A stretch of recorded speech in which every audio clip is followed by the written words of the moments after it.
Wood Colliers and Coppice Crafts course was a 2-day woodland experience which took place on Wednesday and Thursday, November the 11th and 12th, 2009, with the Wrekin Forest volunteers joining in on Friday the 13th to make the whole event a very enjoyable 3-day one. It was open to all and completely free of charge. It was in fact funded by the Lottery and Natural England along with the Telford Access to Nature Partnership, and was held at the Dairy Pits in Ercall Woods, where we learnt such skills as cleaving, wood carving, post making, coppicing. We also experienced first-hand and indeed hands-on a traditional charcoal burn which was brought to us by professional woodsman Granville Reeves. To bring the whole course together and to teach us some of the highly skilled woodland tasks was our very own Pete Lambert of the Shropshire Wildlife Trust. So Granville arrives with the charcoal burning kiln on the back of his truck, and we all do a hands-on to get it up to the dairy pits.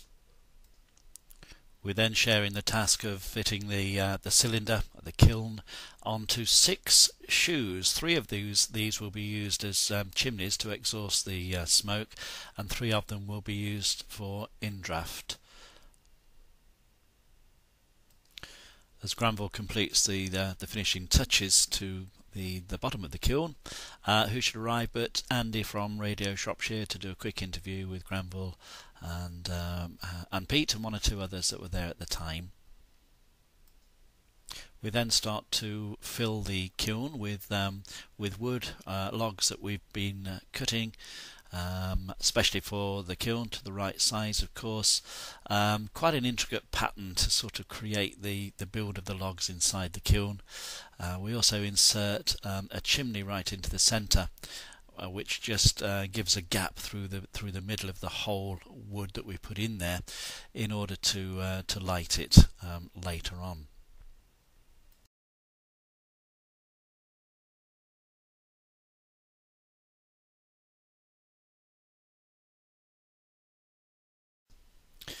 So once the filling is complete, then we light it with a piece of cloth that's been soaked in a little bit of accelerator, also some charcoal inserted in the bottom, and just a light, and then away she goes. As soon as Granville is happy that the wood has caught and it's burning nicely, then the lid is carefully placed on the top and sealed with sand, not only on the top but all around the shoes at the bottom, so there's no chance of any gaps. No air can get in, no smoke can get out other than through the 3 chimneys, and no air can get in other than the 3 draft inlets, the 3 shoes at the bottom. So all this took place on the first day. That was the setting up, preparing and filling of the charcoal kiln. The second day was when it was actually lit. So it was lit on Thursday. It was then left to burn or cook, as Granville prefers to call it, the logs inside to form the charcoal.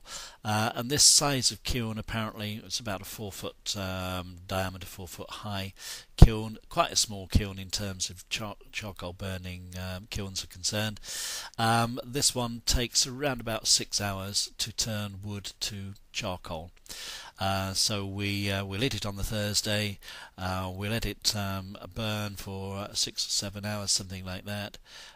We left Granville behind actually on Thursday to finish off the task of closing down the kiln, ready for opening up on the next day, which was Friday, when the Wrekin Forest volunteers arrived to give us a hand with all the various skills, and also to have a look at what a charcoal burner does. So Friday was the 3rd day of the event and the charcoal burning. Always a nervous time for Granville as he opens up the kiln, because you never really know what's in there apparently until you take the lid off. It's all completely sealed. You can't see what's happening in there apart from seeing the smoke that comes out the top. So the kiln had been burning for around about 6 hours on the Thursday, left overnight then to cool, so the lid and the outer surfaces are all quite cold. and safe to handle.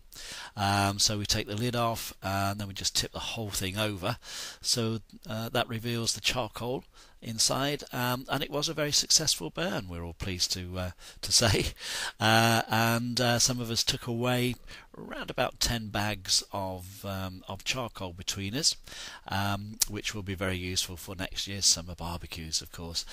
So all in all, a great success was the charcoal burning as part of the 3-day event, and of course there were lots of other skills that we learned as well, such as coppicing and some cleaving, which is splitting logs apart with a hammer and a metal wedge, and also some pole making for fences.